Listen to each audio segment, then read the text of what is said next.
Hello and welcome. My name is Kai Bjorn, National Director and owner of Corporate Connections Canada, and you are listening to the Bjorn Identity. And so this is the third episode. So we're gaining a little steam, growing and gaining momentum. Today we're going to talk about being a rainmaker and the art of a true connector.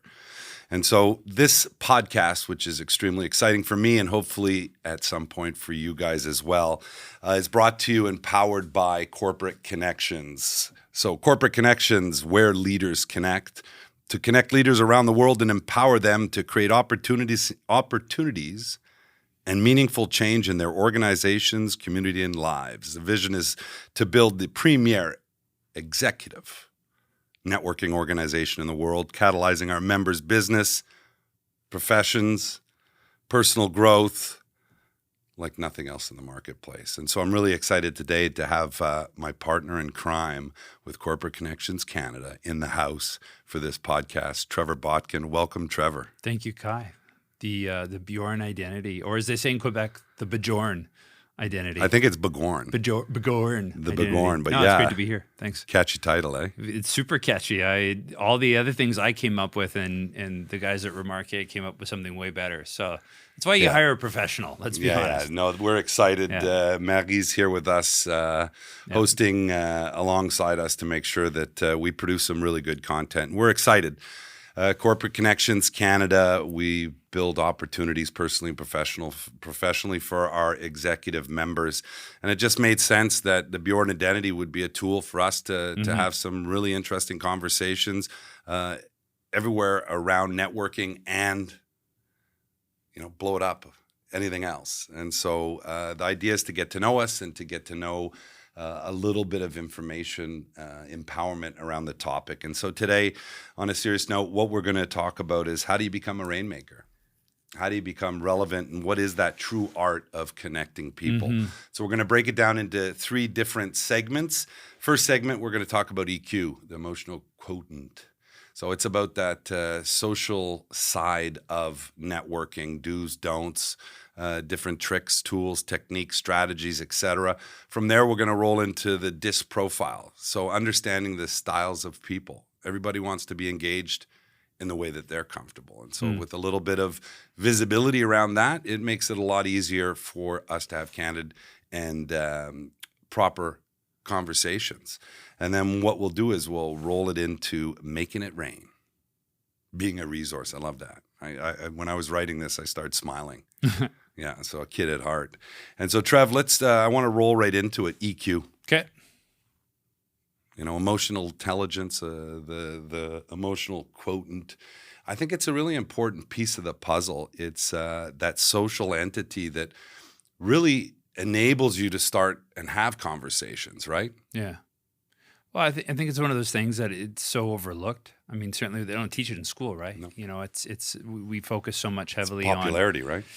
Well, we focus on IQ from a scholastic viewpoint, and I think so many overlook the EQ when we talk about what makes a good leader and what makes an authentic leader is somebody who really taps into that EQ. And it doesn't feel like it's something that's been around our whole life. I'm in my late 40s, you're in your very early 50s, late 40s. But we don't want to get hung up on that stuff. Less gray than me. Less gray than me. We're all kids at heart. But it's not something I didn't hear that until my 30s. I think where we started talking, maybe my 40s, where people started talking about EQ. So I just thought I was overly sensitive. You know what I mean? It's like anything in life. When we become aware, then we're able to understand. Then we're able to learn. Then we're able to have a better sense of what to do and how to do it. And so, I put down, because I thought it was kind of cool, emotional intelligence is the ability to understand, use, and manage your own emotions in a positive way to relieve stress, communicate effectively and efficiently, have empathy, and overcome challenges and diffuse conflict. So that's that clinical term. But if we pull this into, a more commercial area, it's about engagement.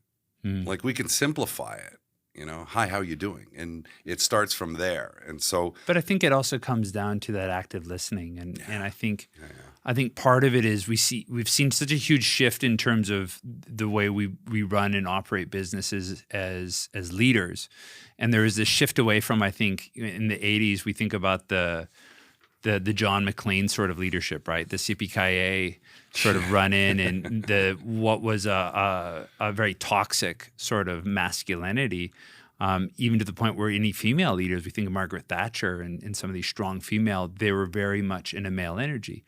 And now today we see what we used to think of as weakness, this kind of empathy. We've just become a clinical podcast. No, with lots but of current, real information. I think it's I love it. Listen, you're right. Look, but it's like you've always intuitively, I think, tapped into or this idea of empathy and caring about the people, 100%. and I think that's a strength in our community that's not transactional.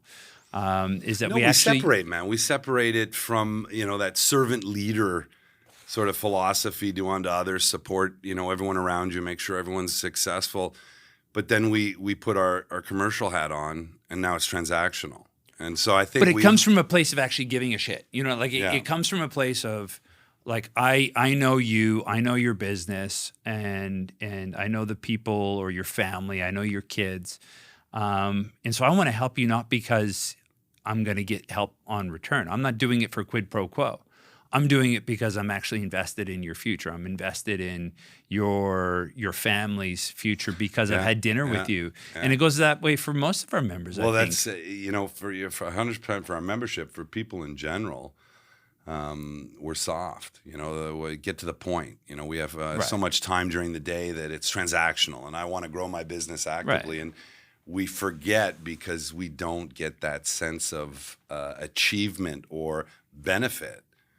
When I stop to wonder how you're doing and see how I can help you, what's in it for me? Is there a hidden agenda, a hidden element?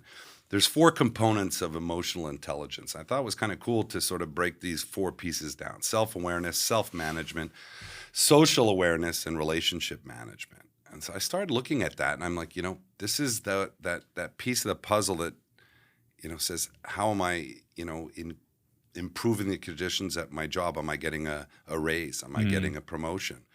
That EQ is a big piece of it. How am I perceived by my peers? Am I a leader? And so when we talk about self-awareness,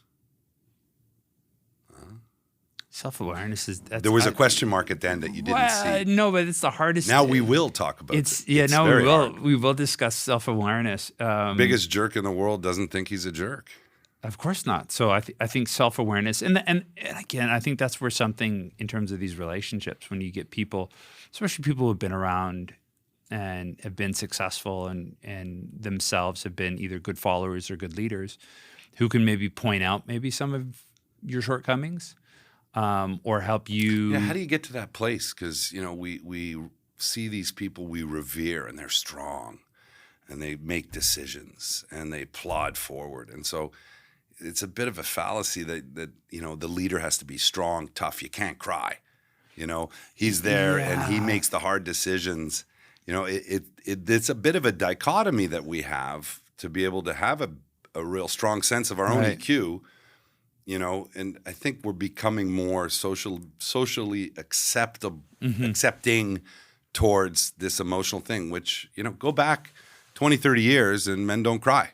Yeah. And so how am I supposed to have a real intimate conversation with someone? If you played sports, like if you came up through hockey or football, and I know you played professional football, and still got it. Your arms are bigger than my legs. It's one of those things that we were told, like don't be a girl, don't be a wuss. And that sort of any vulnerability, any sort of emotional, I would cry after a football game, even if we won the game. But if the guy across me kicked my ass, I was emotionally distraught. Like my dad would be like, "Why are you crying? You guys won." I go, "Yeah, but the guy across from me, he kicked my butt. Like he owned me the whole game." And I took it personally. And I was lucky enough to have coaches that weren't sort of stuck in that toxic masculinity that were like, "Oh, dude, you're a wuss." And I had really great parents from that aspect of it. But I even catch myself today of being like, well, is that weakness? or does it make me a better leader in understanding kind of and that don't worry, emotional? this is not going to change the dynamic of how we engage each other at the Oh, office. no, but Kumbaya, it's, baby. it's not that, but it's No, like, I hear think, you. Listen, it's emotion. Yeah. And bottle anything up and it's bad. It's coming out one way you like it or not. One way or the Yeah, other. So yeah. I love that piece about self-awareness. And so bring it back to a tool for the listeners. Ask, how do you perceive me? And don't take it as an insult. How did I react to certain questions in a meeting? How was my presentation?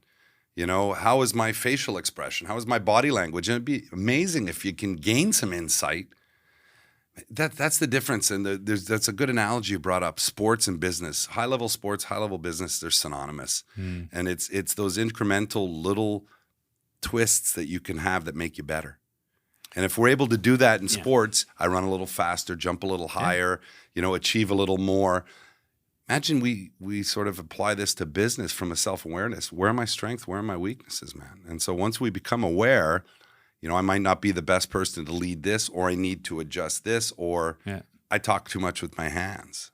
And as a guy who's 6'5", we see that now. Anyone watching right now, and I just noticed that 6'5", people, it distracts what I say. So you learn to keep your hands a little bit. There's power in stillness, and it's kind of like when we were go-karting. And for those who don't know us, we there's 5 of us went go-karting it was Luke, Joey, you, me, Dom. It's a small group of people actually knew what the hell we were doing. Yeah. We're going go-karting, and it was just kind of hey, let's get out and do something that's not business related. Let's do something where it's just fun.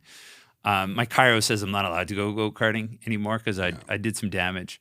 But this idea... That was like half a G too. We didn't even get into nothing. the... It was nothing. It was I don't think it hit the G-force scale at that point. Apparently I'm getting old. And so, but this idea of these incremental improvements, and it was how do you go from 25 seconds to 24 seconds?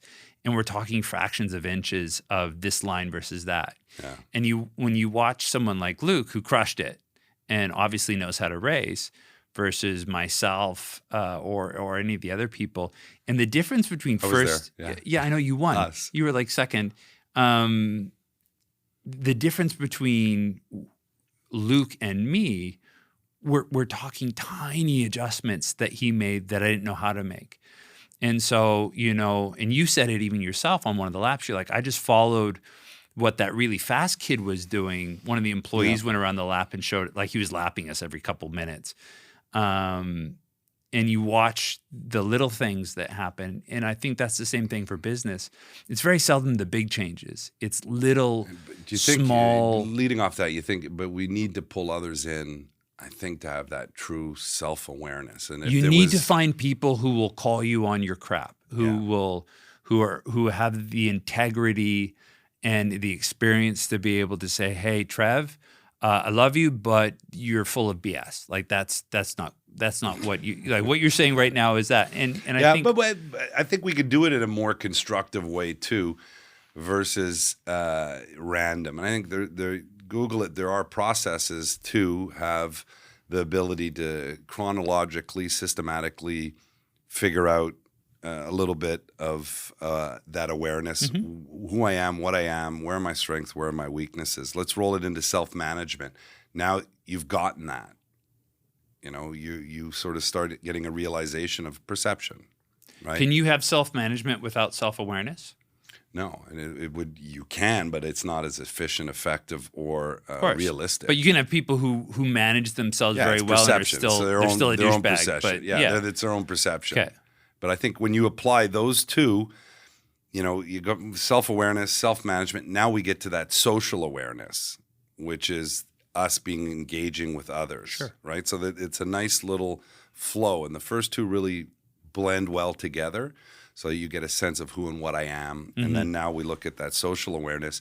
How am I perceived out by others, right? And that's an interesting sort of build up as you go through but this. It's the way you're phrasing it is still all about you, as opposed to that social awareness of what do others need from me, right? Which is not how am I perceived, because that's still that's my next one with that's relationship management. Yeah, but it's ego driven when you're saying how am I perceived outwardly as opposed to saying, and I think about some of the more successful people in our community.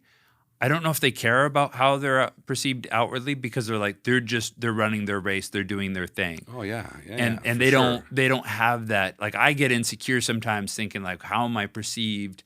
Like, how do I look on stage? And that's why I went and lost the winter weight I'd put on the COVID 40, because I realized that my ego was I wasn't comfortable any longer in my tight fitting suits, so I wanted to lose it. But that was ego, yeah, right? And yet I know some of the most successful people, their awareness of others is more from how can I do the best I can do to help others, as opposed to how am I perceived. Yeah, it's an innate. That's their makeup, right? They still have mirrors.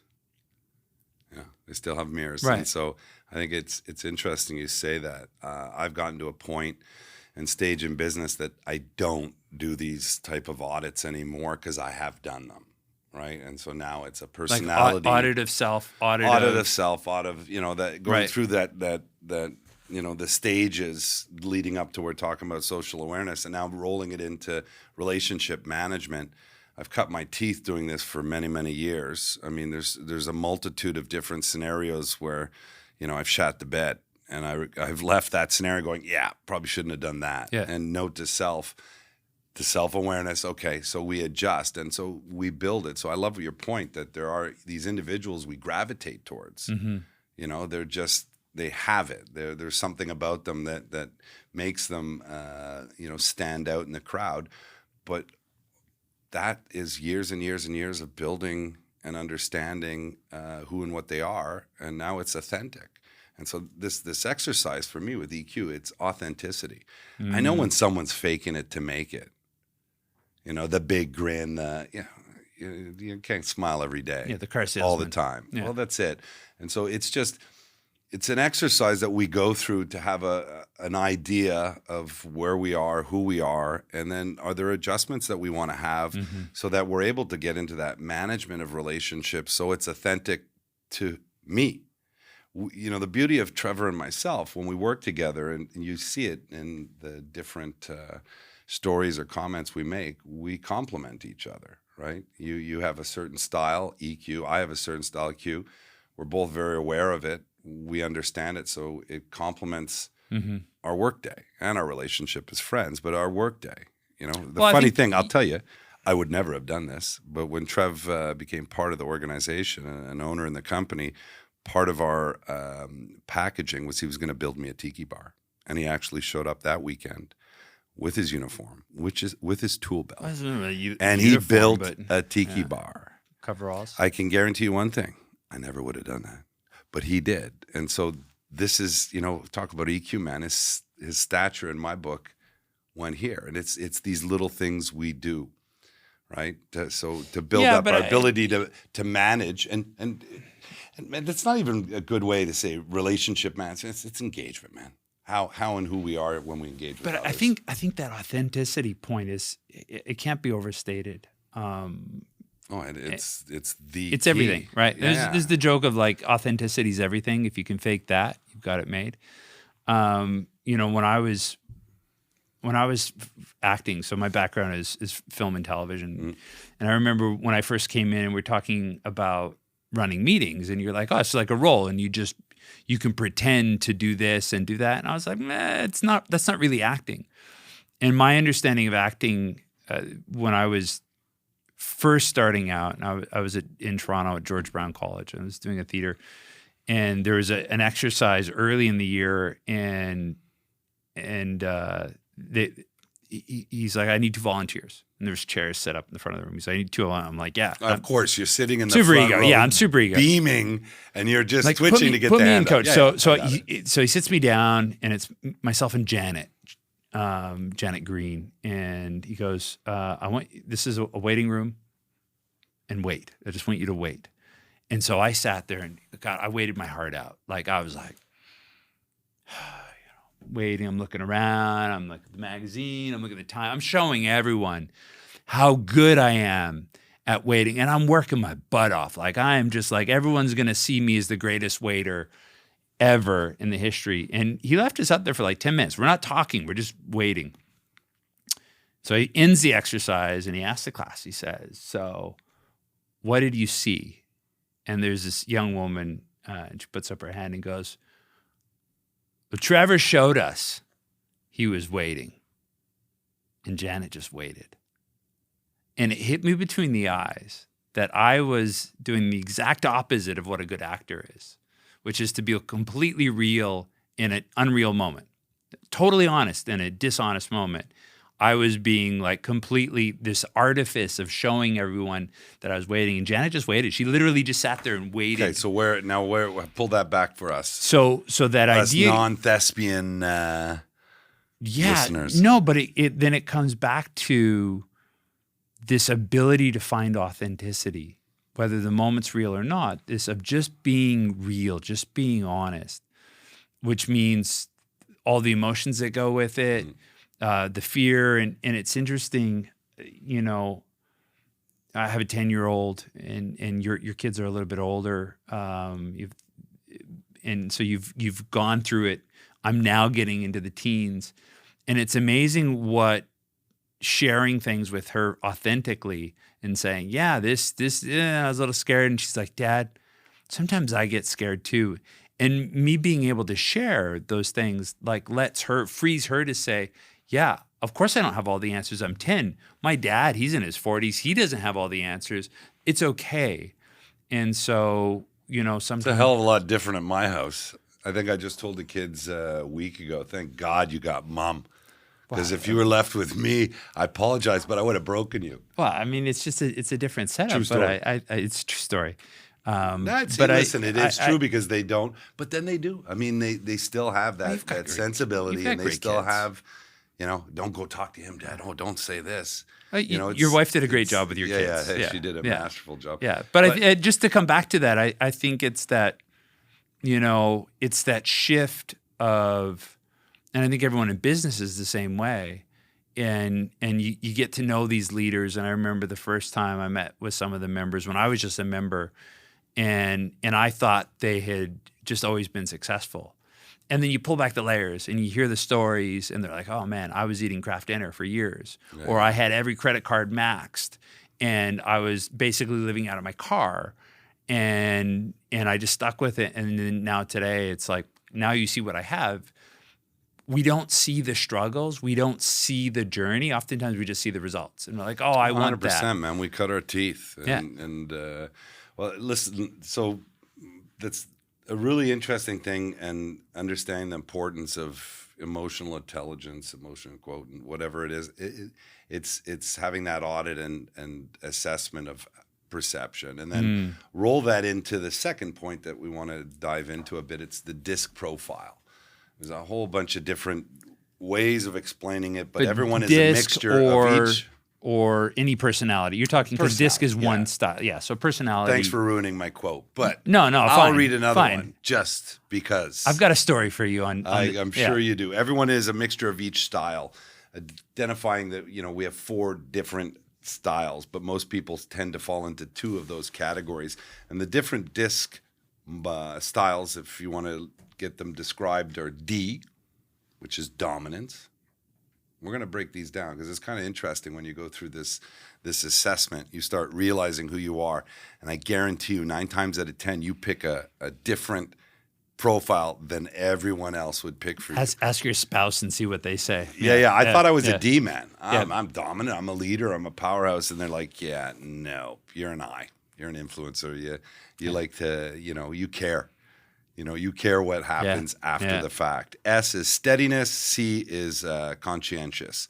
And so understanding these profiles, and we'll explain them a little bit more, but it's so important because it's not how I want to sell something or I want to engage or I want to collaborate with you. It's how do you want me to do it? And I'm always amazed that quick, hard-ass drive engagement with a hell of a great opportunity. That's what I want. Because if you give me it long-winded, I'm gone. I'm thinking of something else. Squirrel. But if you came and you did the same thing with my wife, She wants you all the got to details. roll back to the Yeah. S, man. How's it affect my family? How's it affect me? yeah. Is it a good thing? And so, that approach would hit a home run Yeah. on my side, but with my lovely wife, Seychelles, it would. You'd be out the door, and there'd probably be some comments after residual damage. She wouldn't feel you're credible at that point. She'd be like, "No, you didn't take your time. You didn't give me all the details. You didn't understand. No, you didn't give me what I need." So to me, it's a really important factor, and it's a deal breaker a lot of times, is having an understanding on how to adapt to the people around your audience, right? And what are the mechanisms? And again, some of these things, it's as if we're deceitful. It's not. It's understanding the rules of engagement. And then play by it for the best possible result. It's funny. I was talking to one of our friends down in Charlotte, Kelly, and I was saying something about my leadership style, and I said, "Well, it's not really my leadership style." And she goes, "Tough luck." I said, "I'm sorry." She goes, "You're the boss. Your leadership style is whatever that person in front of you needs." And it says you don't if you're running 300 people. You don't expect everyone to play by your leadership style. You adapt to those 300 people. So if that person needs a strong, like clear, concise leadership, that's what you give them. If they need someone to kind of hold their hand, you said you adapt and you play. Is that really possible? I don't know. I haven't figured that piece out yet. But Can we be everything to everybody? No, but I think you have to, if you want. And we talked a little bit yesterday about this idea of, and you had said something along the lines of, to be a leader, you need followers. And so I Googled it. I'm like, can you be a leader without followers? I was like, no, that defeats. Leader of one, man. A leader of one. And then you're a loner. But this idea of to be a good leader, and it was Aristotle who said to be a good leader, you first have to be a good follower. 100%. And 100%. a good follower is someone who actively listens and who's malleable in that sense of not being rigid. And I know with my daughter, from a parenting standpoint, I wanted to apply how my parents raised me, because that was the paradigm with which my parenting style. That's what I knew, right? It does not work with my daughter. Like, I cannot bring my parenting style that I learned. Certainly legally I can't, because I came from the 80s where you could still get a smack on the butt for doing something wrong. You can't do that today, rightfully so, but you can't. So anger doesn't work on my daughter. The more angry I get, the more angry she gets, and she gives it back to me fivefold. So I had to shift my mindset, and part of that was looking at what a growth mindset is. And that's really applicable to business, growth mindset, because I think as business owners, we get into these weird fixed mindsets of like, wow, I can't do that because it's never worked. And another business owner might come in and look at the same problem and go, oh, you're just missing it. Like, you're missing the opportunity. Like, and we've had that conversation. Cerebral. Me? Trevor. Yeah, I'm just watching you here today. No, I love it. You you gain this insight through, engagements with the kid. I had to buy a goddamn ticket to India, travel there for 34 days by myself. I was jealous of that. Go trip. into these retreats, and come out enlightened to be able to come back and have that compassion and understanding. Yeah, but your journey is very different than mine, right? Because you came out of high school and you got into football in university, if I'm not mistaken, right? Yeah. So you went straight into the CFL. Yeah. So you leave university, you go into the CFL, you leave the CFL to go into sailing full time, right? Like, you don't take a break. Like, you go professional football, professional sailing. And this is a grind, right? Like, you're abusing your body professionally to accomplish this. And then you go, is it America's Cup and then the Olympics? Or the Olympics and then America's Cup. And then you come out of that and then you're like, okay, now I need a day job. And so right away you go into basically into your last company, BNI. Yeah. And so there's no break. There's no pause. Like No pause, and, but, you and you know- get married in there because I know you insist you were sailing when you got married. Whirlwind, loads of fun. But listen, let me But cut hold you off. on. No, but You're not. you never stopped. I went a completely different path where I was an Yeah, actor. but There was we- lots of periods where I was not making money and I was finding myself in No, my 30s 100%. where That's that path that I we didn't talk about, grind. man. The Bjorn Identity is all about the deep dive into we said individuals. Bjorn. Is that a good voice? Bjorn, yeah. The Bjorn. But you know what? It's interesting. I cut my teeth having to be sociable because there was a means to the end. You know, when you try and do Olympics or you know, things outside mainstream, you know, fundraising, sponsorship. And so how do you get someone to give you a few bucks so you can go further your experience or your ability to achieve a result? So you got to learn these things, which I was lucky enough to learn. And I think that helped me formulate my style. Right. Like we all have styles and we don't Are wanna, you sociable by nature? Like, do you get like No. no? You're a bit of an introvert. Yeah, it'll be Friday. We're Thursday today. It'll be Friday tomorrow. I'll be hunkered down till Monday on my own. Yeah. And then like a flower, I bloom. But At you 6 get a.m. Monday morning, Trevor. You need the alone time to get energy back. Like you expend energy when you're with people. No, it's Like some people go get back to your acting career. It's you know, we all have personal, professional personalities. yeah. And you know, it's understanding that I'm a certain way on my social side when I'm with my gang, Right. my family, and then You're a I'm a certain butterfly. way. I'm a certain way when Yeah. when I'm with my business and that weekly. They're very authentic and very similar. But I was lucky enough to learn how to formulate things in a certain way to produce a desired result. And I think that's an understanding of what people want. I mean, I was saying it yesterday night, actually. I raised $300,000 when I was doing the Olympics. And I tapped into God bless Team Canada. No, I tapped what you into do a as a- lovely plastics mogul, and all he wanted to do was puff his chest up on the starting line at a sailing event. Yeah. And so he bought 2 boats that my partner and I used, one in North America, one in Europe, $100,000 each boat. And all he wanted to do was, Kai, man, you come to the events and you hang out with me, and I get to meet all the cool people. Right. I'm like, right on. Done. Right. And pain in the ass because he was a bit of a bugger, but my means to the end. I understood what he wanted. I was able to deliver what he wanted, and then the result was what I got. To me, that's the epitome of what we're talking about, right? But did it come from an innate understanding of his personality when we come back to these personality traits? It was completely commercial. I wanted Right. 300 G's. I needed 2 boats, No, one but- in each continent. Each cost 100 G's. I didn't have the money. How am I going to find it? Here's a vehicle. Perfect. Right, but when you appealed to him, when you pitched to him, were you aware of his personality type? 100%. Okay. So you tailored it 100%. knowing that his ego. To the point I called my boys that I was racing from around the world, and I said, listen, you're going to do me a solid and hang out with us. He's a bugger. He's going to make crass jokes and say things that we're going to be a little embarrassed by. But he's my guy, my sponsor. Right. No worries. Right. And you're going to get a great meal out of it because we always went to some high-end joints. And so, yeah, it's being completely aware of, you know, what the situation is and what it needs. You know, it's authentic, but it's crafted. Yeah. And that's the piece that I'm sort of starting to look at when I look at these 2 first elements that we talk about with, you know, emotional intelligence and the disprofiling personality traits, styles. It gives us the ammunition to be able to present the right. Doesn't mean I'm changing who and what I am. Mm-hmm. I'm me, man, and like it, don't like it. This is what you get. But I can tailor. You can attenuate, right? Like you can adjust. It's like it's. I right? can attenuate. You can attenuate. I mean, it's kind of like the mix board of Jay-Z or whatever, where he's just dialing in a little bit more bass, a little less.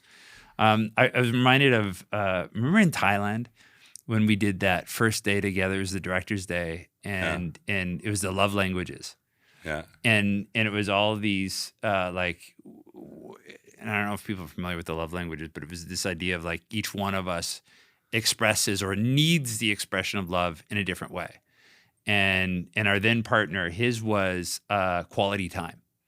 That for him, because I could never figure out. It was like, dude, I need you in the office. I want you in the office. I'm like, I don't want to go to the office. And that was his. When we looked at the love languages, his was quality time. I want you in the office too, Trev. Yeah, are you quality time? Is that what it is? Because some people are the gifts. Like some people, I can't want remember. gifts. That's the difference, which is lovely. Yeah. When I go back to the Thailand event that we went to, that ain't even close to being on my radar of memories. But the fact that it is for you, yours was the custom suit fitting. Yeah. So I gotta trim stealth a little bit so it fits. But that's the beauty of who and what we are. It goes back to this point, man. We're gonna each retain different. You bring it up, I remember it. But that's the beauty of the two different styles that we have. Your quality time. You are. But I love it. Mine is in tacos. work, it's because I feel that's where I'm empowering, man. Yeah. When I can help Yeah. drive my agenda, but vis-a-vis supporting you to achieve your agenda. Mm-hmm. And that we'll get into in a minute, which is that true art of connectivity. And it is a process and it is a learned exercise. But back here with the styles, it is funny. And I truly believe we all have two styles. And what I truly love. So Trevor and I are part of a forum, which is a peer-to-peer environment that's part of Corporate Connections. We're 7 guys that get together where, we have a real safe haven. It's like your own board of directors. You have this safe environment to when someone actually says, how you doing? You can say, yeah, not that great. Yeah. You don't have to bullshit. And the funniest thing was we went to Club Med on one of our retreats inside the last 6 months, and we brought all of our wives. And it was real interesting because we see each other in our professional circumstance, our professional clothing, attitude, style. Well, and then when our girls came in, I'm different when my wife is when around, our girls for sure. came in, Yeah. there was this other personality that popped up. So it was really cool to just understand there are distinctions. For right? sure.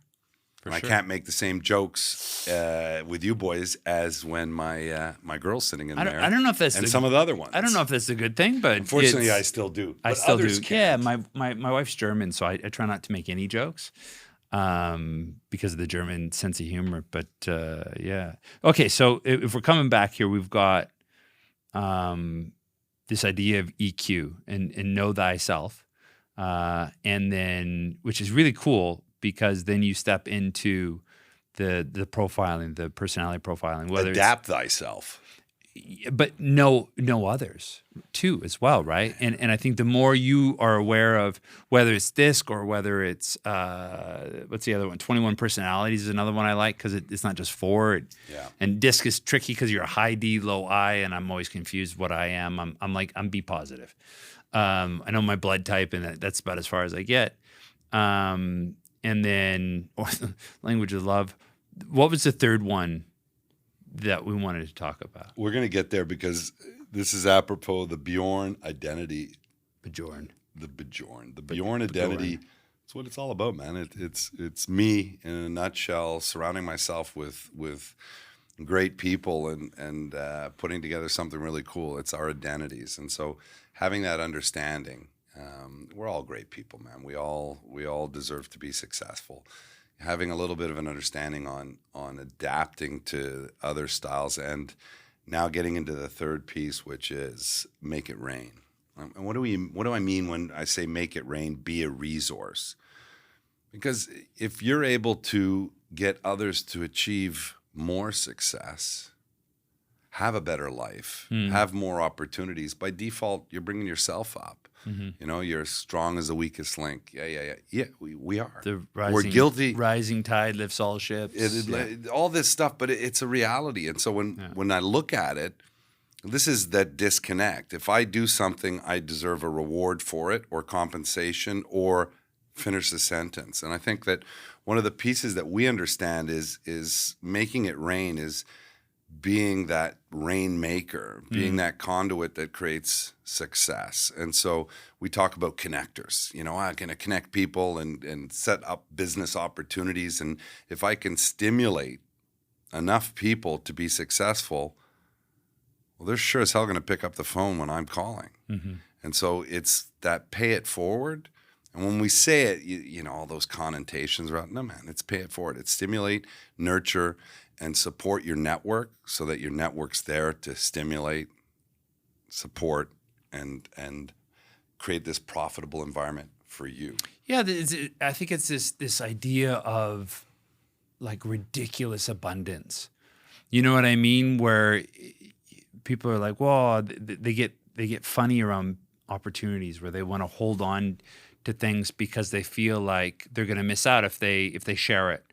And then the most generous people and some of the most successful people I've seen are so abundantly generous with opportunities. They're like, no, I'm bringing everyone with me. Yeah, but if we, yes, but I want to bring it down another lane and talk about connecting your network and sort of commercialize this piece.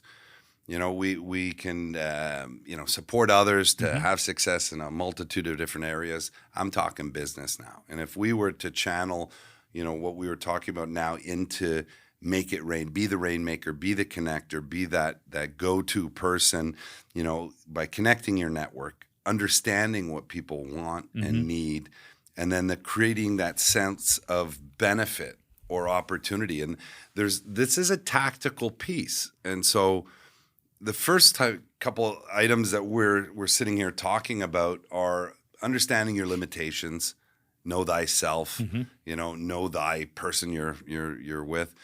But the piece of the puzzle I find interesting here, Trev, is that tactical, precise effort to support others to generate more benefit for them. That can be in any capacity, but any capacity. I'm talking business. Okay. And so by understanding what people want and need and are looking for, really understanding, you're able to detect others that can fulfill that. And if I'm able to do that and connect two people, I call it the thank you.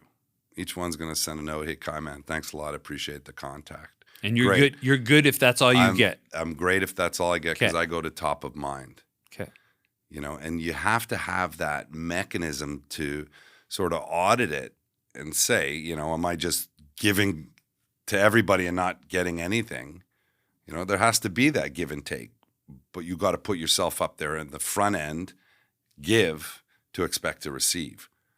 Because anyone can get a referral, they fall out of the sky. Sure. I got a mandate. Sure. But to create a steady diet of opportunities, you need to use what's called WOMBAT. WOMBAT, word of mouth business acquisition tactics.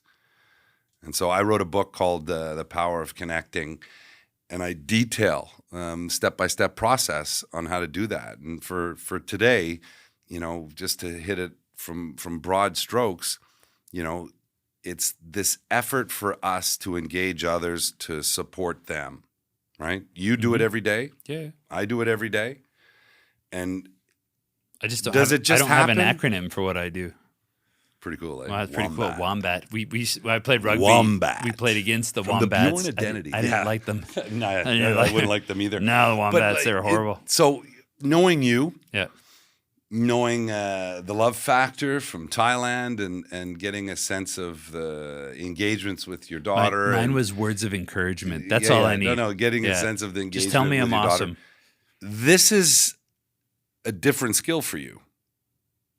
To commercialize it. Yeah, no, You care, you give a shit, but to commercialize. So is it something you have to learn? yes, and it's something I see you Because do. we walked in here today, Yeah. and our boy Nicolas, who is the owner of this building, with his partner Vincent Beyondenligne.com.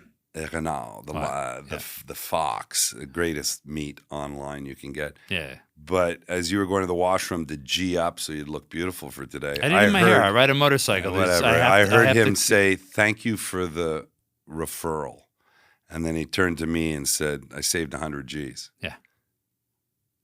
That's But true. it's not natural for you. It is natural now, but this is as you were going from the acting, Yeah. from your past life. Now you're in this environment, but it's a skill that you've adapted and developed and now deploy. It's a big difference, and I think the older I get, the more I realize. So I don't know how much we've talked about this, but you know, my dad, growing up, my dad's a Christian minister, right? So my dad, we had a church and all of that, and that was just not where I wanted to go in life. That's his thing. And I realized coming out to Montreal, 12 years ago, I had no community, none whatsoever. And now looking back, I realized so much of what I do is similar to what he did in terms of building community. And you had a CV as an Anglo actor. Oh yeah, to make it in a francophone community. So you sought came in after, ready to rock. So sought after as a middle-aged white guy that kind of looks like a chubby Ryan Reynolds. It's miraculous. I didn't get work. But this idea of building community and how do we help each other? And I think so many of us, we don't live in the cities that we grew up in. Like I don't. Mm-hmm. None of the people I went to school 100%. with are here. And I don't go to church, so I don't have that. I'm not a Rotarian. I didn't serve in the army, so my sense of community was so small when I came as an Anglo living in the plateau in Montreal. You know how American you just were with the Rotary and Rotarians and the Rotarians serving in the army. And that. No, come on. Yeah, but yeah. look at No, I get it. But look at Rousseau, right? Like Mark 100%. has the guys he served with, and Mark. Thank you for your service, man. But 100%. His relationships with I will never have that relationship with Mark because I don't have that experience with him. I don't have that shared experience. So for me, having never served, I was an air cadet. That's the closest I got. So my relationships and now where we are within our community and those relationships that I've created, which are not around a religion or a shared military experience. But let me sports. stop you. And I'm almost done. I want you to bring it to the business. This is a big paragraph. So then what? It is.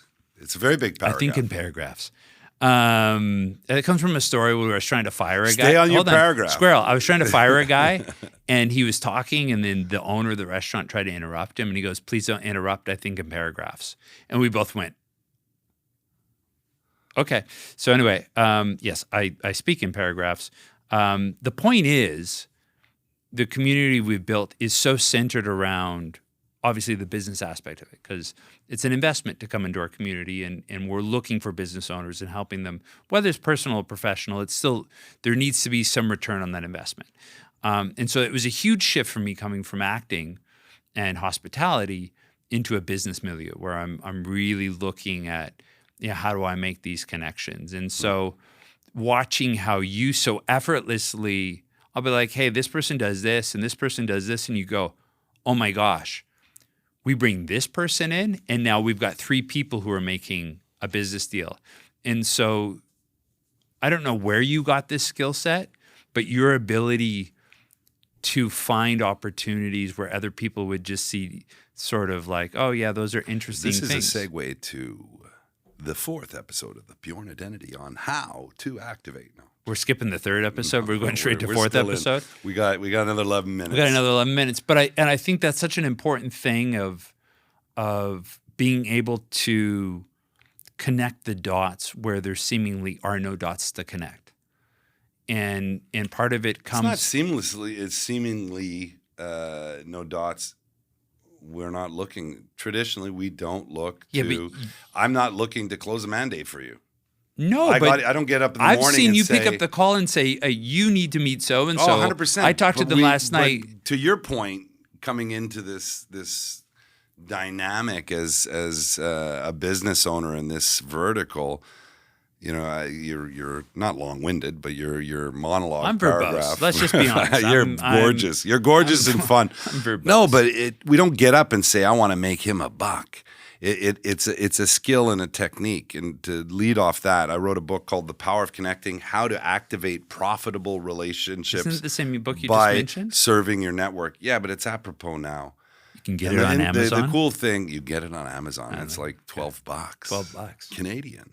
And so, but what's interesting, it's all about, us craving authentic relationships. And there is a procedure and a process. And you're not speaking specific about it today, but you have it because some cat saved 100 G's from a referral to outfit a whole office because you had a contact. He's extremely happy. And I guarantee you, I phoned the distributor that sold him all the furniture, and he's extremely happy too. Yeah, well, he's a member too, but I think it also comes from what we haven't talked about as much is the why, and I think anytime we sit, But and save, this comes but save really the about- why. Save the why. No, Stay, but I hold want on. you on this. This I comes want back you to on EQ. this. This comes back to that know thyself. If I understand, like if I meet you and I'm like, okay, super successful, he's 6'5", he's massive mountain of a man, and then he's gone to the Olympics, he's been in the CFL. I'm like, you don't need my help.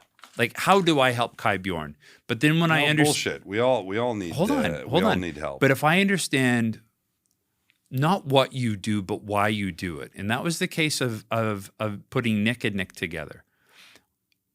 Nick Saint Germain, who runs Réseau Bureautique, right? He's a member in Montreal too, and his entire business, which is reselling office furniture. Okay, I'm stopping you. No, I'm stopping you. You're going too deep. Too deep. I'm coming back. Yeah, Nick and Nick had a great deal, but my point is, you go at this differently with different style, different personality. I don't ask the why. I don't give a shit about the why. I give a shit about the why. I do care, but it's just a reaction I have to connect people to create opportunities, because then they hold me in high esteem, high regard, and more opportunities come my way. So I pay it forward. Right.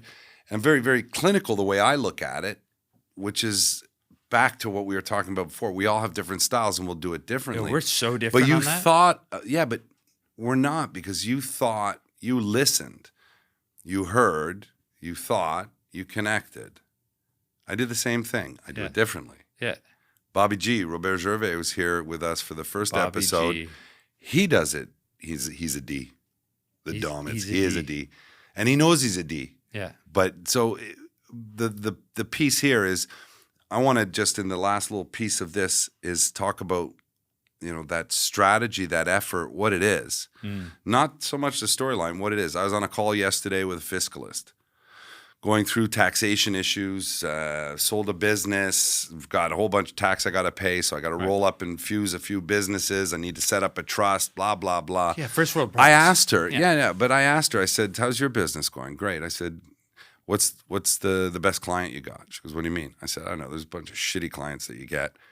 What's a good one? She goes, everything through high-level wealth management, because there's either a transaction that happened, that might happen. There's a lot of opportunities.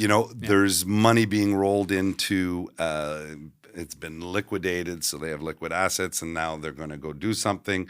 These are great for me. I'm like, I got a fantastic guy. And I have a process and a system, and that's why I was referencing the book, because it actually gives you details, which you won't get today. Wombat. I said, if you were to meet someone like that, would you like that? Yes. I said, let me get back to you. I have someone in mind, but I need to see whether or not they want to meet you. Sure. Okay. So when I call the person, I know they're going to be excited. They are excited, but we have to qualify it, because, my boy Natter might have been too busy, might be going through certain scenarios, might be moving his office, might be finish a sentence. And that follow-up might not be quick, or at the same rate as the expectations of the fiscalist to meet the financial person. So I managed the introduction. Sure enough, this morning, thanks, Kai, for the intro. I've heard lots about you. Look forward to meeting you. Sure. I've heard lots about you. Look forward. Yeah, of course. So I set the stage, and I think that's a piece of the puzzle when we talk about this style, technique, strategy, whatever. It's a process. But it's understanding. But you have to learn the process, and you've learned it. Yeah, of course. And that was my point earlier, was to say that we're going to do it differently, but the end result is the two of us. Did you just look at your emails on your watch? No. She caught you. No. Marie has it. No. You We'll did. play it back. It was not my emails. It was Joey. Just in case. It was Listen, I'm ready for this. I got to take it. I got a phone call coming in, even though I'd said it. Yeah. Man, I think it's cool because Sorry, Joey. We're both learning. We both have these skills and techniques, and our goal day to day is to empower others to do the same thing, because that's that value add and the ROI of our community.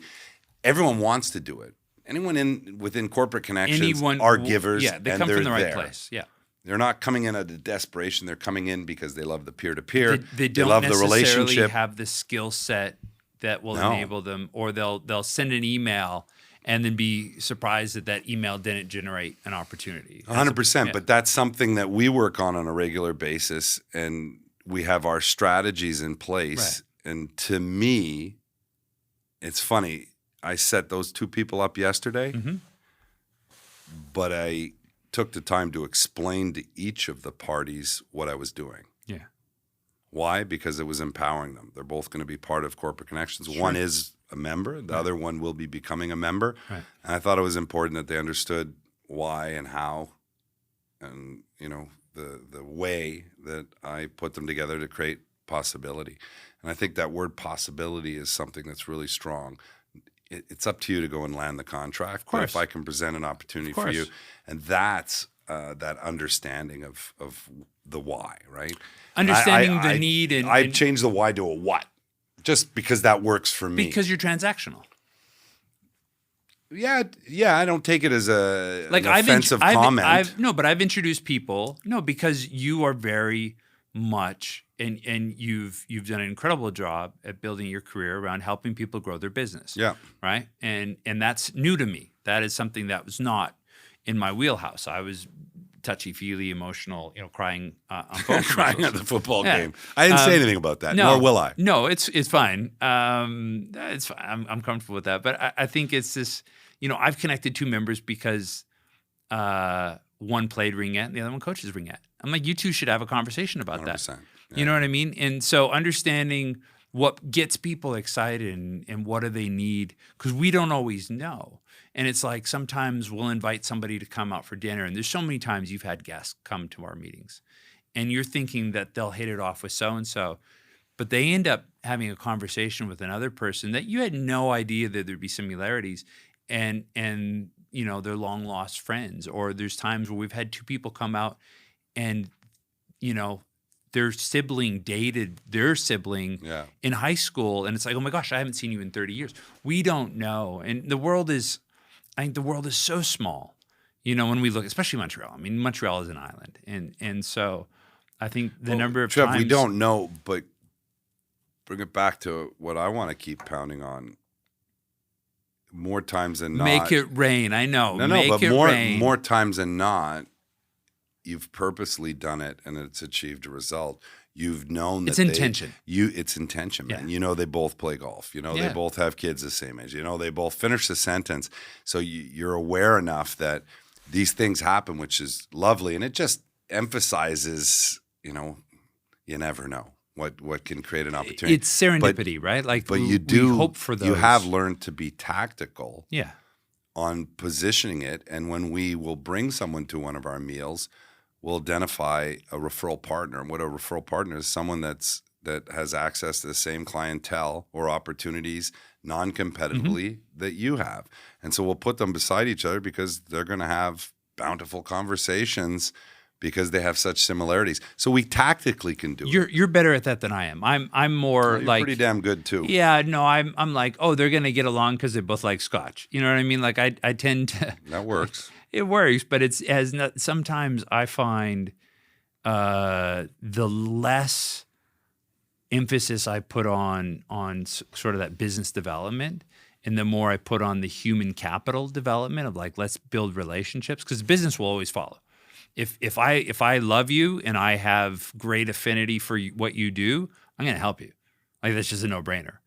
And if I can help you professionally, but I think you're the big D, and I don't mean dominant, I'm not going to help you. You know what I mean? Even though I can. Like, that's that big picture. It's all tied to our reputation. Sure. And if we do it and force it, it can blow up in our face, and the next time we call, no thanks. So you go back to that, what we talked about at the beginning is being authentic. Yeah.